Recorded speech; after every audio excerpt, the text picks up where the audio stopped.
이제 다 같이 묵도하심으로 9월 27일 주일 예배를 시작하도록 하겠습니다. 다 같이 묵도하시겠습니다. 여호와는 나의 산업과 나의 잔의 소득이시니 나의 분깃을 지키시나이다. 내게 줄로 재어준 구역은 아름다운 곳에 있으며 나의 기업이 실로 아름답도다. 나를 훈계하신 여호와를 송축할지라. 밤마다 내 양심이 나를 교훈하도다. 내가 여호와를 항상 내 앞에 모시며 그가 나의 오른쪽에 계심으로 내가 흔들리지 아니하리로다. 하나님께 예배하는 자는 신령과 진리로 예배할지니라. 아멘.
전능하사 천지를 만드신 하나님 아버지를 내가 믿사오며 그 외아들 우리 주 예수 그리스도를 믿사오니 이는 성령으로 잉태하사 동정녀 마리아에게 나시고 본디오 빌라도에게 고난을 받으사 십자가에 못 박혀 죽으시고 장사한 지 사흘 만에 죽은 자 가운데서 다시 살아나시며 하늘에 오르사 전능하신 하나님 우편에 앉아 계시다가 저리로서 산 자와 죽은 자를 심판하러 오시리라. 성령을 믿사오며 거룩한 공회와 성도가 서로 교통하는 것과 죄를 사하여 주시는 것과 몸이 다시 사는 것과 영원히 사는 것을 믿사옵나이다. 아멘.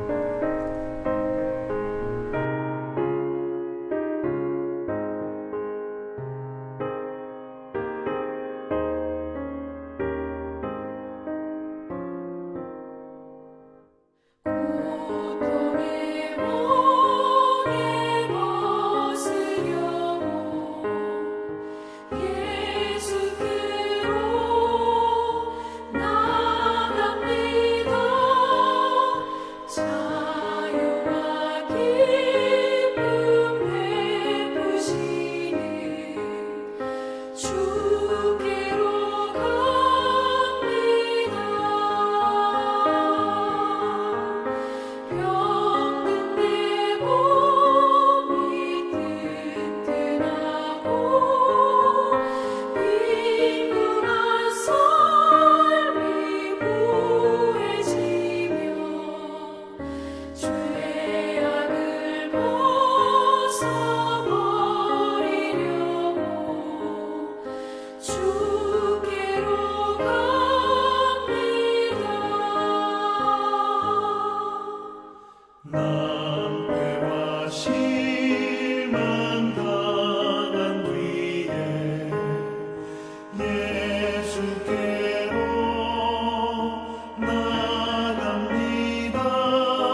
사랑과 은혜의 하나님 아버지, 지난 한 주간도 저희들의 삶의 순간순간을 지켜주심에 감사를 드립니다. 목사님을 통해 매일 아침 주신 하나님의 말씀이 우리의 마음을 인도하였습니다. 그 은혜가 우리의 생활을 이끄셨습니다. 이같이 모든 것을 함께하여 주신 주님의 사랑에 감사를 드립니다. 우리에게 팬데믹이라는 시련을 주심도 감사합니다. 직장과 가정과 자녀의 문제와 군핍과 건강 때문에 고통받는 시간들이 주님께 기도하게 하였습니다. 이 시련을 통하여 하나님께서 저희들에게 무엇을 말씀하려 하시는지 깨닫게 하시고, 이 어려움 때문에 기도 생활이 더욱 새로워지며 깊어져서 주님 발 앞에 엎드리게 되오니 우리를 언제나 주님의 발 앞에 머물게 하시옵소서. 어떤 때는 기쁨과 슬픔을, 때로는 순탄함과 어려움을 저희들에게 주셔서 그 어느 것에도 비교할 수 없는 하나님의 은총 앞에 온 마음이 모아지게 하시고, 또한 우리들 서로가 이 시련을 극복함으로 좀 더 하나님의 은혜를 사모하게 하시옵소서. 이 재단을 사랑하시는 하나님 아버지, 이명환 담임 목사님의 노예인준이 무사히 끝나게 하심을 감사합니다. 팬데믹 상황이라 형식을 모두 갖춘 위임식은 힘들겠지만 우리들의 기도로 충만히 채워져서 목사님의 목회 비전이 주님의 뜻 안에서 성취되기를 원합니다. 목사님과 우리들을 항상 말씀의 진리로 채워주시고 평화가 가득한 교회로 인도하시옵소서. 담임 목사님 사역에 하나님의 사랑과 의가 가득하게 하시고 하늘의 신령한 은혜가 넘치게 하시며 육신의 강건함도 덜 입혀 주시옵소서. 교회 식구 중에 결혼도 있고 태어난 아기들의 폭풍 성장도 있으며 어려운 중에도 소소한 기쁨으로 모든 것을 이기게 하시는 주님을 찬양합니다. 보이지 않아도 주님의 몸된 교회를 위해 정성을 다해 봉사하는 사역자들을 기억하시고 그러한 수고들이 우리 교회가 이 지역에서 점점 완성되어 가게 하시옵소서. 오늘도 사랑으로 우리를 이끄시는 예수님 이름으로 기도드리옵나이다. 아멘.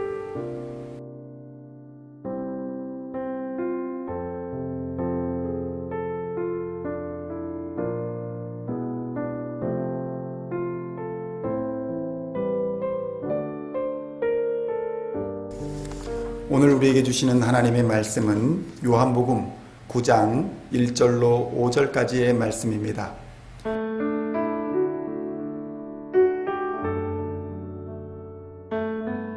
요한복음 9장 1절로 5절까지의 말씀입니다. 함께 한 목소리로 봉독하도록 하겠습니다. 예수께서 길을 가실 때에 날 때부터 맹인된 사람을 보신지라.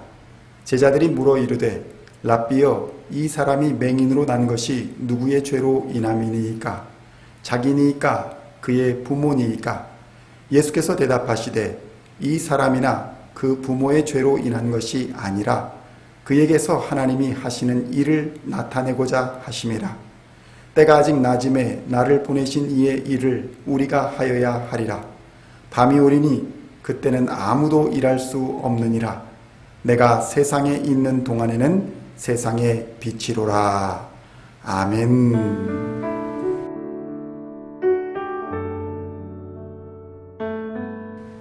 오늘은 요한복음 9장 1절로 5절까지의 말씀을 본문으로 고통의 시대를 사는 사람들에게 라는 제목으로 은혜의 말씀을 함께 나누고자 합니다.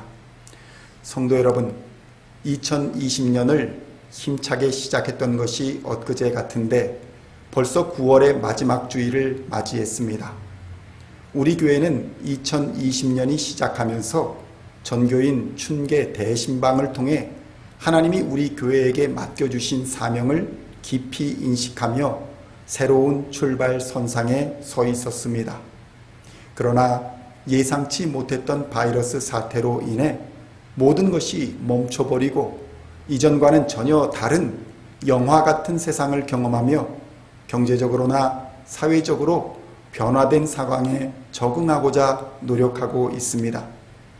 교회는 역사상 처음으로 주일 예배가 중단되는 사태를 맞이했고, 성도들은 성숙한 시민의식과 이웃사랑의 정신으로 교회와 공동체가 당한 어려움을 함께 극복해 나가고 있습니다. 우리는 여전히 오늘도 교회 문이 닫힌 상태에서 주일 예배를 영상으로 드리며, 우리가 지금 집에 있든지 어느 곳에 있든지 하나님 앞에서라는 코람데오의 자세로 예배를 드리고자 힘쓰고 있습니다. 성도 여러분, 이런 고통의 시대를 지나면서 우리는 하나님이 이러한 시대에 우리에게 알려주시고자 하는 것이 무엇인가를 더 깊이 성찰하게 됩니다. 우리는 이전까지 고통의 문제를 마음과 육신의 고통이라는 두 가지의 이분법적인 태도로 구별해 왔습니다. 사실 사람이 살아간다는 것은 고통과 함께 한다는 말을 의미한다고도 할 수 있을 것입니다. 인간이 종교를 가지게 되는 중요한 이유 중에 하나도 이러한 삶의 고통에서 벗어나기 위함이며, 삶에서 발생하는 여러 고통들의 의미와 목적을 찾아내 나 자신을 설득함으로써 건강한 삶을 영위하고자 하는데 그 중요한 이유가 있을 것입니다. 고통의 의미와 이유를 설명하지 못하면 자신을 납득시키지 못하는 상황이 되고 결국 건강한 삶을 이어가기 어렵습니다. 스스로를 자해하기도 하며 우울증과 여러 정신적 어려움을 겪기도 하고, 극단적으로는 삶에 대한 희망을 놓아버리는 안타까운 선택을 하기도 하는 것입니다. 성도 여러분, 우리는 현재 바이러스 사태로 인한 전 세계적인 고통의 상황에 처해 있습니다. 그렇다면 우리가 당하는 이 고통의 의미는 무엇이며 그것은 해결될 수 있는 것일까요? 우리가 삶에서 경험하는 이러한 고통은 다양한 모습으로 우리에게 나타나며 믿음의 도전을 주고 때로는 좌절하고 넘어지게 하기도 하지만 결국에는 신앙의 성장을 이루어 주는 것입니다.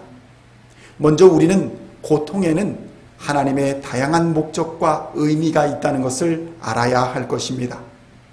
팀 켈러는 성경에서 등장하는 고통의 유형을 4가지로 구분해 설명합니다. 첫째는 자기 죄에서 오는 결과로서의 고통이 있다고 합니다. 여러분은 구약 성경에 등장하는 요나라는 선지자를 잘 알고 계실 것입니다. 그는 하나님으로부터 이스라엘의 적대 국가인 니느웨로 가서 하나님의 경고를 전하고 40일이 지나면 니느웨가 무너질 것이라고 선포하라는 명령을 받았습니다. 요나서 1장 1절로 2절의 말씀입니다. 여호와의 말씀이 아미떼의 아들 요나에게 임하니라. 이르시되 너는 일어나 저 큰 성읍 니느웨로 가서 그것을 향하여 외치라. 그 악독이 내 앞에 상달되었음이니라 하시니라. 아멘. 요나는 이스라엘의 적대 세력인 니느웨가 멸망하면 이스라엘에게는 그만큼 좋은 일이 없다고 생각했습니다. 그래서 하나님의 명령을 받지 않고 다시스라는 곳으로 하나님을 피해 도망하였습니다. 자신이 하나님의 말씀을 전하지 않는다면 니느웨는 40일 후면 멸망하여 흔적도 찾아볼 수 없을 것이니 이스라엘에게는 이같이 좋은 소식이 없다고 생각했습니다. 지금으로 치면 북한에 가서 김정은에게 40일 후에 하나님의 진노가 임해 북한이 망할 것이다 라고 선포하라는 것인데, 어찌 보면 북한이 망해서 김정은의 공산당의 압제와 권력이 무너지면 대한민국에게는 얼마나 좋은 일이 되겠습니까? 그러니 이 명령을 전하지 않고 그냥 미국으로 비행기를 타고 멀리 떠나서 40일만 숨어 있으면 하나님의 심판이 임하여 북한이 멸망할 것을 보게 될 것이니, 나라를 위해 숨어버리는 선택을 한 요나의 마음도 분단된 한국의 현실을 아는 사람들은 이해할 수도 있겠다라는 생각을 하게 됩니다. 그러나 이렇게 하나님의 명령을 거부한 것은 명백한 죄악입니다. 하나님의 뜻을 거스르고 인간의 욕심과 이익을 따라 도망치는 선택을 한 요나의 죄로 인해 그가 탄 배는 풍랑에 시달리게 되었고 모두가 죽을 위험에 처하게 되었습니다. 결국 요나는 바다에 던져져 물고기에게 먹혀버리는 고통스러운 신세로 전락하게 되었습니다. 요나의 죄는 자신뿐만 아니라 자신의 주변 사람들까지도 위험하게 만들었고 요나는 물고기 뱃속에서 하나님께 회개하며 기도한 후에야 다시 세상을 볼 수 있었습니다. 이러한 경우에 인간이 당하는 고난과 고통은 하나님의 심판의 성격을 가지는 것입니다. 이러한 고통을 통해 하나님은 인간을 회개하고 돌이키게 하여 하나님 앞으로 돌아오게 하고자 하는 것입니다. 그렇다면 오늘날 나의 어떠한 경우가 죄로 인한 고통이었을까요? 나의 어떤 선택과 판단이 나의 탐욕과 죄로 인한 선택이었을까요? 그로 인해 우리에게는 경제적인 어려움이나 육체적인 고통이 발생할 수 있습니다. 이러한 경우에는 우리가 고난과 고통의 원인인 죄악을 살펴 돌이켜 회개함으로써 우리는 고통에서 풀려날 뿐만 아니라 하나님의 인도하시는 그 빛의 길을 걷게 될 수 있다는 것입니다. 하나님은 회개하고 엎드리는 자는 누구나 용서해 주십니다. 하나님은 심지어 다윗의 죄악도, 요나의 죄악도, 베드로의 죄악도 모두 용서해 주셨습니다. 회개하고 돌이키는 자는 용서해 주심을 믿고 고통의 순간에 회개하며 예수 그리스도의 십자가로 나아가야 할 것입니다. 둘째는 자기 잘못으로 당하는 것이 아니라 오히려 의롭기 때문에 당하는 고통이 있다는 것입니다. 복음을 전하거나 하나님의 공의를 선포함으로써 오히려 칭찬과 상급은커녕 핍박을 받을 수도 있다는 것입니다. 많은 복음의 전도자들과 믿음의 선진들이 이러한 고통을 당했습니다. 바울은 예수님을 만나고 변화되었습니다. 그는 자신이 죽이고자 한 그리스도인이 되었고 복음을 위해 목숨을 걸었습니다. 그리고 바울은 루스드라라는 곳에서 발을 쓰지 못하는 사람을 말씀으로 치유하는 역사를 일으킵니다. 그러나 그로 인해 그 지역 사람들이 바나바를 제우스로, 바울은 헤르메스라는 신으로 부르며 칭송을 하며 숭배하려는 상황을 경험했습니다. 그러나 그러한 칭찬과 칭송도 잠시 복음을 전하는 그들을 따라온 유대 동족들에게 돌에 맞아 죽을 지경에까지 이르는 고통의 상황을 맞이하게 됩니다. 사도행전 14장 19절의 말씀입니다. 유대인들이 안디옥과 이고니온에서 와서 무리를 충동하니 그들이 돌로 바울을 쳐서 죽은 줄로 알고 시외로 끌어내치니라. 아멘. 성도 여러분, 복음을 전하다 핍박을 당하고 고난을 받을 수 있습니다. 기독교인이라 차별을 받을 수도 있으며 성경의 진리를 옹호하다가 직장과 사회에서 소외를 경험할 수도 있습니다. 심지어는 신앙의 문제로 해고를 당하거나 차별과 불이익을 당하는 경우가 이 땅 미국에서도 심심치 않게 벌어지고 있는 것이 현실입니다. 죄를 죄라고 말하다 처벌을 받기도 합니다. 이러한 경우에 고통은 연단이며 신앙을 더욱 강하게 하는 원동력이 됩니다. 뜨겁게 달구어 두드릴수록 더욱 예리하게 단련되는 쇠처럼 하나님은 고통을 사용하셔서 우리를 사탄과 악한 영을 대적하여 승리하게 하시는 주의 군사로 훈련시키는 것입니다. 이렇게 훈련된 하나님의 사람들은 하나님의 때에 하나님의 방법대로 쓰임받게 될 것입니다. 바울은 그래서 믿음과 복음으로 인해 당하는 시련과 환난을 도리어 즐거워해야 한다고 고백하는 것입니다. 로마서 5장 3절로 4절의 말씀입니다. 다만 이뿐 아니라 우리가 환난 중에도 즐거워하나니 이는 환난은 인내를, 인내는 연단을, 연단은 소망을 이루는 줄 알미로다. 아멘.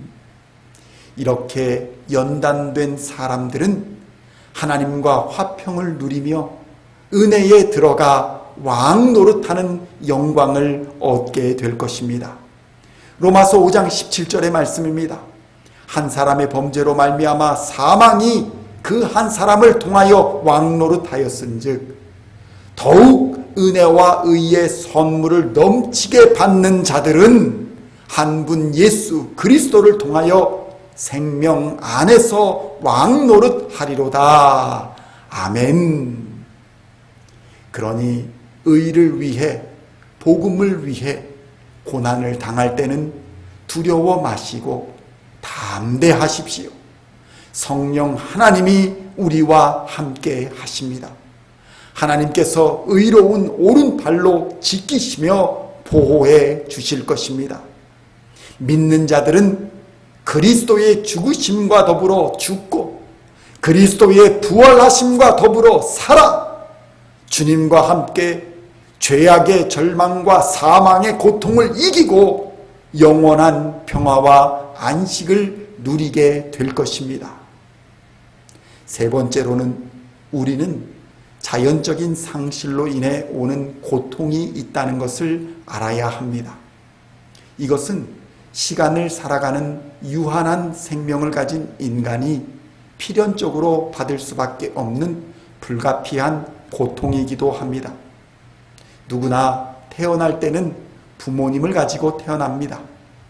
그러나 시간이 지나면 누구나 예외 없이 고아가 되는 것이 인생입니다. 저의 어머니가 돌아가시고 아버지마저 하나님 나라로 가셨을 때에 큰 누나는 저에게 이제는 우리 5 형제 모두가 고아가 되었다고 말했던 것을 잊을 수가 없습니다. 그러나 부모만이 아닙니다. 그렇게 한자리에서 식사하고 정을 나누던 형제들도 또 자식들도 순서 없이 다들 떠나가게 될 것입니다. 그것은 시간을 살아가는 존재는 누구나 피할 수 없는 것입니다.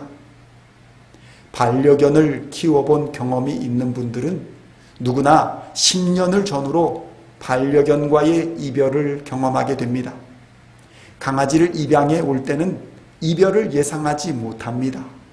또 키울 때는 여러 가지로 말썽을 부리기도 하고 언제까지나 함께 있어 줄 것 같지만 어느새 노견이 되어 우리 곁을 떠나는 강아지의 모습을 보는 것은 사랑했던 순간만큼이나 고통스러운 경험입니다. 멍하니 있을 때가 많고요. 늘 다니던 길도 가끔은 낯섭니다. 작은 문턱도 힘겹습니다. 어느새 주인보다 늙어버린 나는 노견입니다. 이렇게 시간이 없을 줄 몰라서 정말 고마웠어, 그동안에. 이제 이별을 준비해야 합니다.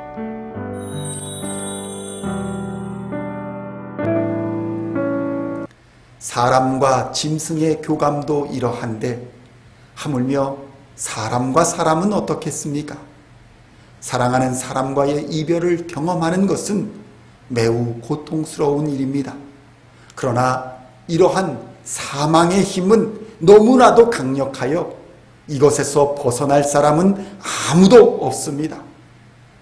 안타깝게도 이러한 사망의 고통은 우리의 죄로 인해 우리 안에 들어오게 된 것입니다.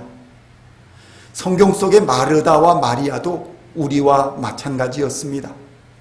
오라비인 나사로를 잃고 고통 중에 있었습니다. 무기력을 경험했고 다시 만날 수 없는 고통과 슬픔을 경험했습니다. 성도 여러분, 우리는 누구나 이별의 상실감을 경험할 수밖에 없으며 이것이 인생입니다. 그러나 우리에게는 소망이 있습니다.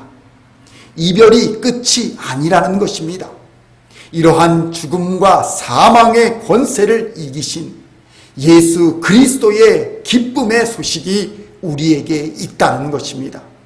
그분을 믿으면 우리는 상실의 고통에서 벗어날 수 있는 것입니다. 그것은 바로 예수를 믿는 자는 죽음에서 일어나 다시 만나게 되리라는 소망인 것입니다.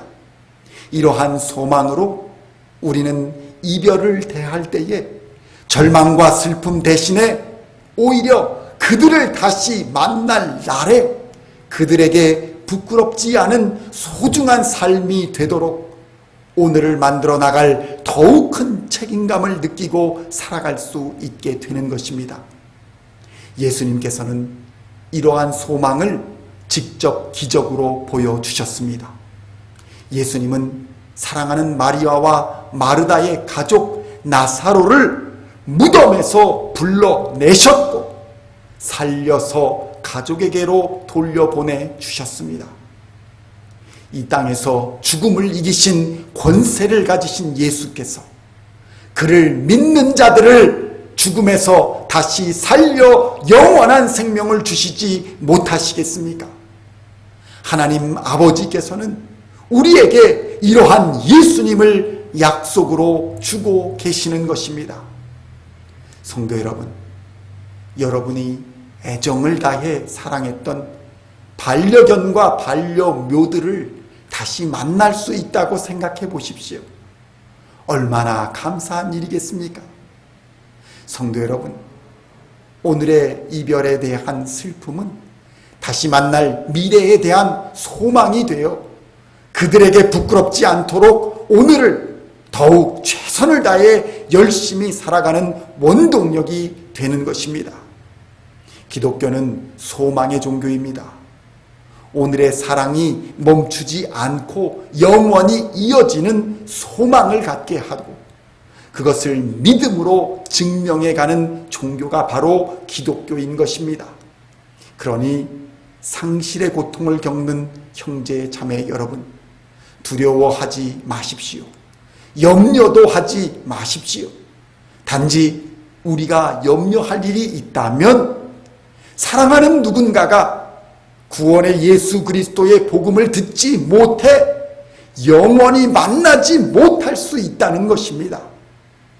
그래서 사랑한다면 우리는 반드시 복음을 전해야 하는 것입니다. 오늘도 사랑하는 사람에게 가장 소중한 영원한 생명의 복음, 예수 그리스도를 전하시는 우리 시온의 성도님들이 다 되시기를 생명의 주 예수 그리스도의 이름으로 간절히 축원드립니다. 넷째로는 이유를 알 수 없는 신비로서의 고통이 있다는 것입니다. 성경에는 이유 없이 고통을 당하는 사람들이 등장합니다. 대표적인 예가 욥이라는 인물입니다. 우리가 오늘날 당하는 바이러스 사태로 인한 고통도 어찌 보면 이러한 범주에 들어있지 않을까 조심스럽게 생각해 봅니다. 우리는 고통과 고난을 당할 때 인간적인 사고를 가지고 원인과 결과를 연관지어 생각하려는 자세를 기본적으로 취합니다. 그것이 상황을 인식하는 인간의 가장 논리적인 대응 방식이기 때문에 그러합니다. 그러나 우리에게는 이러한 논리로 상황을 설명할 수 없는 것들이 더욱 많다는 것을 우리는 인정해야 합니다. 오늘 본문의 말씀에도 그러한 상황이 드러납니다. 사람들은 알고자 했습니다. 날 때부터 눈먼 이 사람이 이렇게 비참한 상황과 고통을 당하고 있는 것의 원인이 무엇입니까? 이 사람의 죄 때문입니까? 아니면 그 부모의 죄 때문입니까? 우리는 이러한 태도를 취함으로써 문제의 본질을 보지 못할 뿐 아니라 사람들을 상처 입히는 행동을 하게 될 수 있음을 매우 주의하여야 합니다. 예수님은 고통과 고통의 원인을 죄만으로 돌리는 상황을 매우 경계하십니다. 요한복음 9장 2절로 3절의 말씀입니다. 제자들이 물어 이르되 라삐여, 이 사람이 맹인으로 난 것이 누구의 죄로 인함이니이까? 자기이니이까? 그의 부모니이까? 예수께서 대답하시되 이 사람이나 그 부모의 죄로 인한 것이 아니라 그에게서 하나님이 하시는 일을 나타내고자 하심이라. 아멘. 성도 여러분, 우리는 앞에서 살펴본 바와 같이 고통의 원인은 매우 다양할 수 있음을 주의하여야 합니다. 물론 우리가 고통의 원인과 해결책을 놓고 고민하며 치열한 논쟁을 벌일 수는 있습니다. 그러나 하나님의 인재 앞에서는 잠잠해야 하는 것입니다. 말씀의 권위 앞에 순종해야 한다는 것입니다. 욥의 하나님의 임재에 대한 반응은 우리에게 시사하는 바가 매우 큽니다. 구약 성경에 등장하는 욥은 환난과 시련의 고통이 무자비하게 닥치고 자신의 몸까지 질병으로 고통받기 시작하자 자신의 이러한 상황을 도무지 받아들이기 어려웠습니다. 그의 친구들이 나타나 그를 비난하고 책망할 때에 그는 억울하여 친구들에게 조목조목 반박하였습니다. 자신은 결백하다고 생각했습니다. 실제로도 그러했습니다. 그러나 폭풍우 가운데 하나님이 나타나셔서 말씀하시기 시작하시자 욥은 자신의 입을 닫았습니다. 욥은 토론을 멈추고 항의를 멈추고 하나님 앞에 엎드렸습니다. 그리고 하나님께 고백합니다. 욥기 42장 1절로 3절의 말씀입니다. 욥이 여호와께 대답하여 이르되 주께서는 못하실 일이 없사오며 무슨 계획이든지 못 이루실 것이 없는 줄 아오니 무지한 말로 이치를 가리는 자가 누구니이까? 나는 깨닫지도 못한 일을 말하였고 스스로 알 수도 없고 헤아리기도 어려운 일을 말하였나이다. 아멘. 성도 여러분, 하나님이 못하실 일이 무엇이 있겠습니까? 하나님을 자신의 머리로 이해하려던 욥은 오히려 하나님의 임재 앞에 서자 자신을 회개하는 모습을 보여줍니다. 욥기 42장 6절의 말씀입니다. 그러므로 내가 스스로 거두어 드리고 티끌과 제 가운데에서 회개하나이다. 아멘. 성도 여러분, 하나님의 임재 앞에 서는 자는 반드시 회개하게 되어 있습니다. 겸손하게 되어 있습니다. 거룩하신 하나님을 우리의 제한된 지식으로 판단하고 비판하였으니 어떻게 우리가 회개하지 않을 수가 있겠습니까? 설령 그렇지 않았다 하더라도 하나님 앞에 의로운 자는 하나도 없음을 우리는 알아야 하는 것입니다. 성도 여러분, 예수님께서는 인간이 당하는 고통을 통해 하나님이 하시는 일을 우리에게 나타내 보이시고자 하신다고 선포하고 계십니다. 3절의 말씀입니다. 예수께서 대답하시되 이 사람이나 그 부모의 죄로 인한 것이 아니라 그에게서 하나님이 하시는 일을 나타내고자 하심이라. 아멘. 우리는 지금까지 모든 유한한 인생은 작든지 크든지 고통을 피할 수 없다는 것을 살펴보았습니다.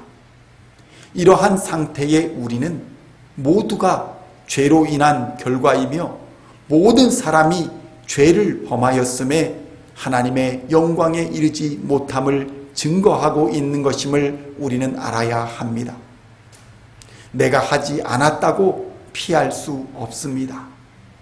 예수님은 이러한 우리의 상황을 어둠 속에 있는 눈먼 자를 통해서 우리에게 알려주십니다.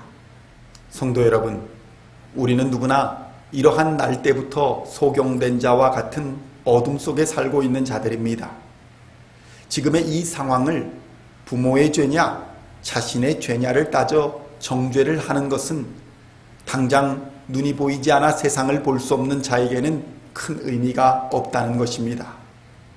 인간의 시각에서는 그것이 누구의 죄이냐가 중요할 수 있는 문제일 것입니다. 그것으로서 눈먼 상태에 있는 자를 판단하고 비판할 수 있기 때문입니다.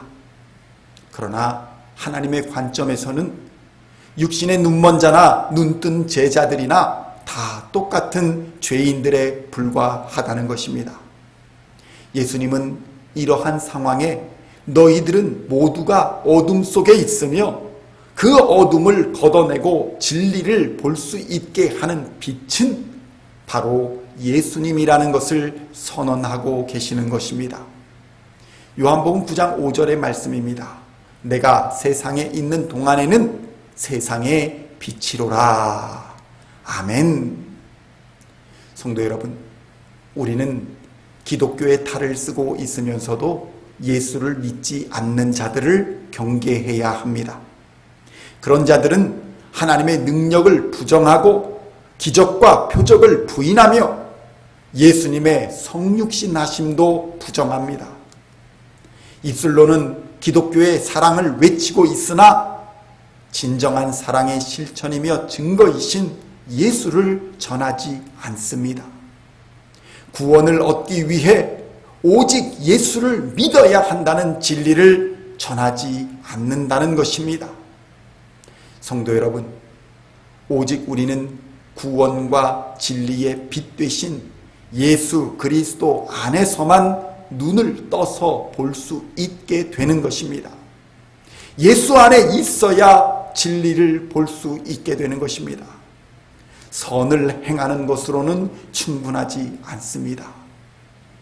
예수님을 만나자 날 때부터 눈먼 자로 살아왔던 사람에게 더 이상 부모의 죄냐 자신의 죄냐 보이지 않음으로써 생기는 모든 고통은 사라져버리고 자유함을 얻는 역사가 일어나게 되는 것입니다.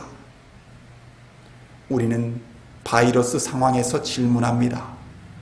이것이 도대체 누구의 죄 때문입니까?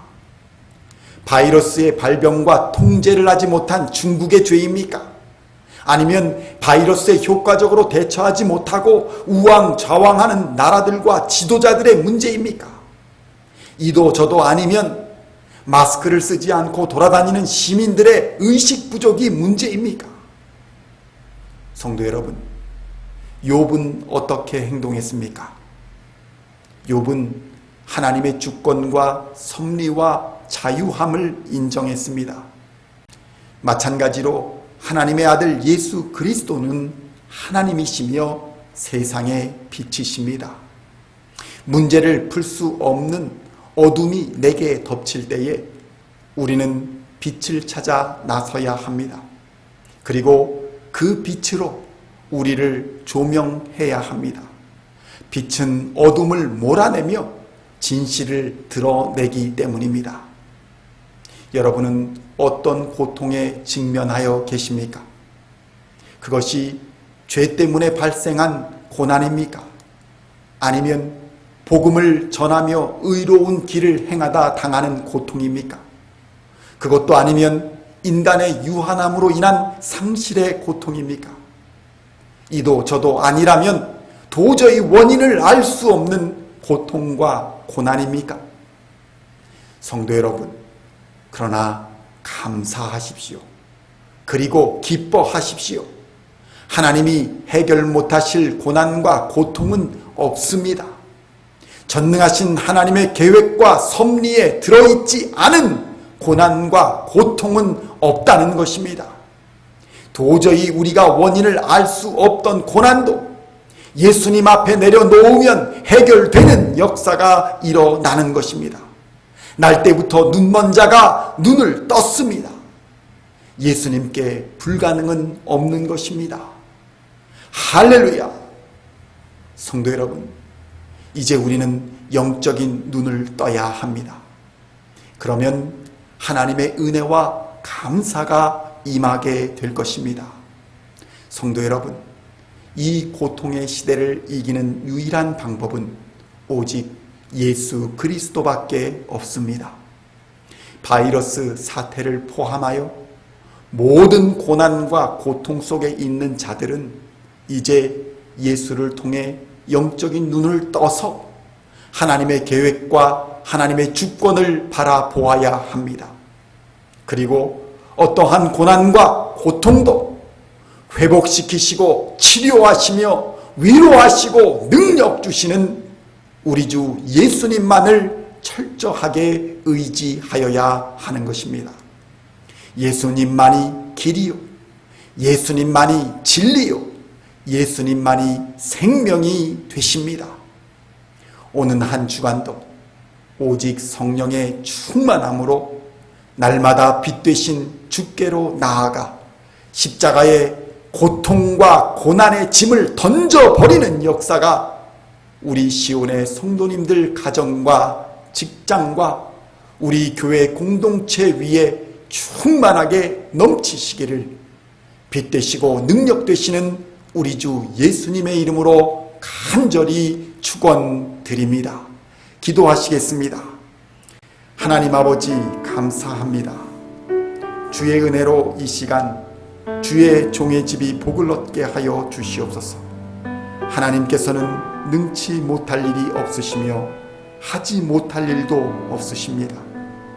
고난 중에 찬송하며 기도하며 예배드리며 나아갔던 믿음의 선배들을 따라 우리도 오직 예수 안에서 성령의 능력으로 모든 고난과 고통을 능히 이기며 서로를 격려하고 합력하여 선을 이루는 아름다운 주의 공동체를 이루어 가게 하여 주시옵소서. 예수님의 이름으로 기도하옵나이다. 아멘.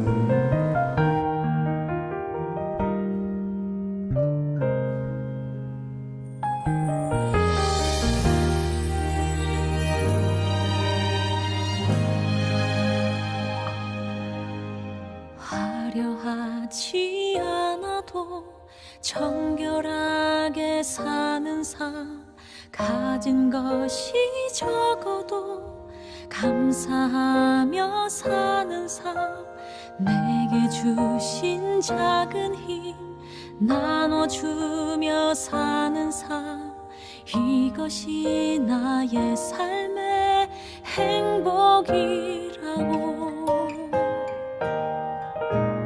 눈물 날 일 많지만 기도할 수 있는 것, 억울한 일 많으나 주를 위해 참는 것, 비록 짧은 작은 삶 주 뜻대로 사는 것, 이것이 나의 삶의 행복이라고. 이것이 행복이라고.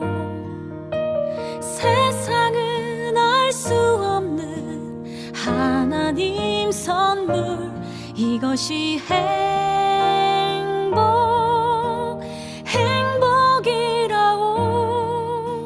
하나님의 자녀로 살아가는 것, 이것이 행복이라고.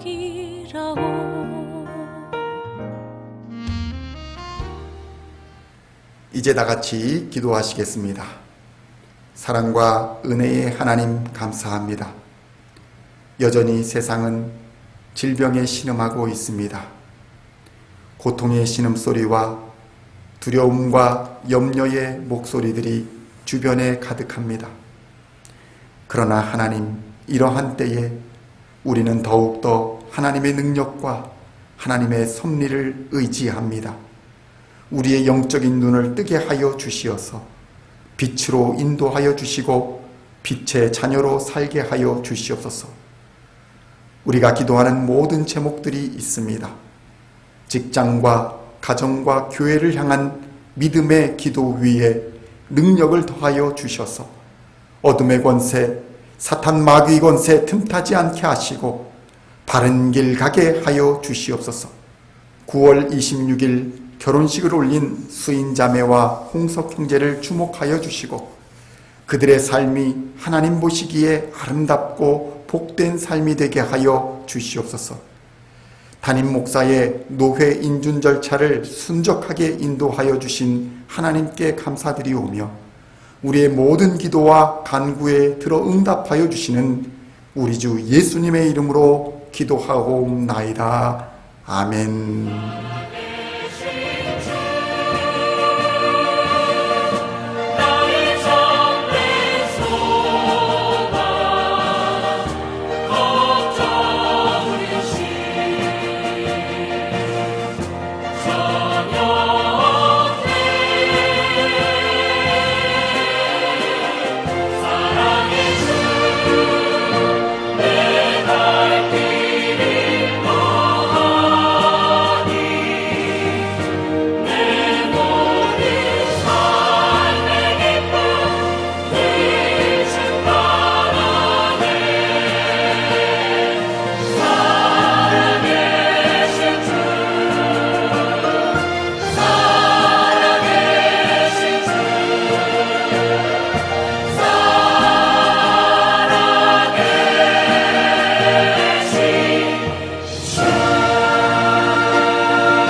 한 주간도 하나님께서 여러분 앞에 계셔서 날마다 바른 길 보여주시기를 원합니다.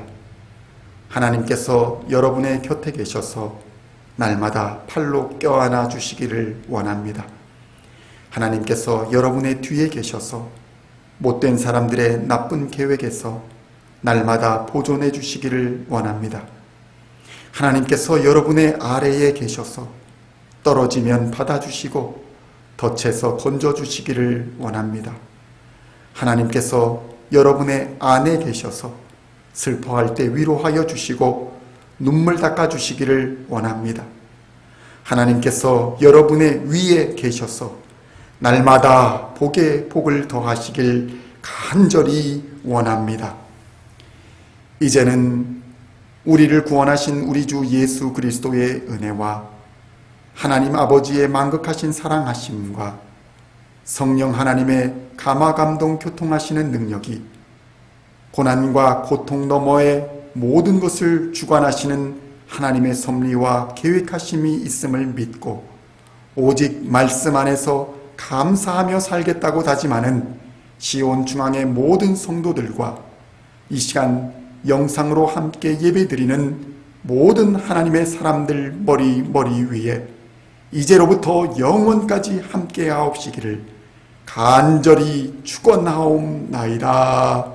아멘.